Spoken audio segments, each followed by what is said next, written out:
BTS সদস্য Jungkook তার দলের বহুল প্রতীক্ষিত বিশ্বসভা শুরু হওয়ার ঠিক একদিন আগে তার বিতর্কিত আপত্তিকর লাইভ স্ট্রিম নিয়ে মুখ খুলেছেন।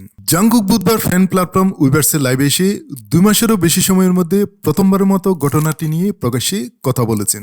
আমি ব্যক্তিগতভাবে ঠিক জানি না আমি গুরুতর কোনো ভুল করেছি কিনা। তিনি বলেন, ইউটিউব বা স্ট্রিমিং ইন্ডাস্ট্রির লোকেরা সবসময় এ ধরনের কথা বলে, কিন্তু যেহেতু আমি আগে আমার এই দিকটা দেখাইনি তাই কিছু ভক্ত হয়তো অস্বস্তি বোধ করেছেন। যদি কোনো আর্মির এমনটা মনে হয়ে থাকে তাহলে আমি দুঃখিত। আমি আরো সতর্ক থাকার চেষ্টা করব। এই বিতর্কের সূত্রপাত হয় 26শে ফেব্রুয়ারি এক গভীর রাতে লাইভ স্ট্রিম থেকে, যেখানে জাংকুককে বন্ধুদের সাথে মদ্যপান করতে ও খোলামেলাভাবে কথা বলতে দেখা যায়। কখনো কখনো তিনি অশ্লীল শব্দ ব্যবহার করেন এবং সরাসরি মন্তব্যও করেন। সেই সম্প্রচারের ক্লিপগুলো দ্রুত অনলাইনে ছড়িয়ে পড়ে, যা ভক্তদের মধ্যে আইডলের ভাবমূর্তি ও সততা নিয়ে বিতর্কে জন্ম দেয়। সেই রাতের কথা স্মরণ করে জাংকুক বলেন, আমার মনটা তখন খুবই ভালো ছিল। যারা সবকিছুতেই তৎপর তাদের উদ্দেশ্যে আমার তেমন কিছু বলার নেই।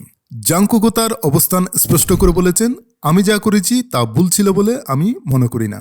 এমন অনেকেই ছিলেন যারা এটি উপভোগ করেছেন, কিন্তু যেহেতু আর্মিরা বৈচিত্র্যময় তাই কেউ কেউ হয়তো অস্বস্তি বোধ করেছেন, এজন্য আমি ক্ষমা চাই।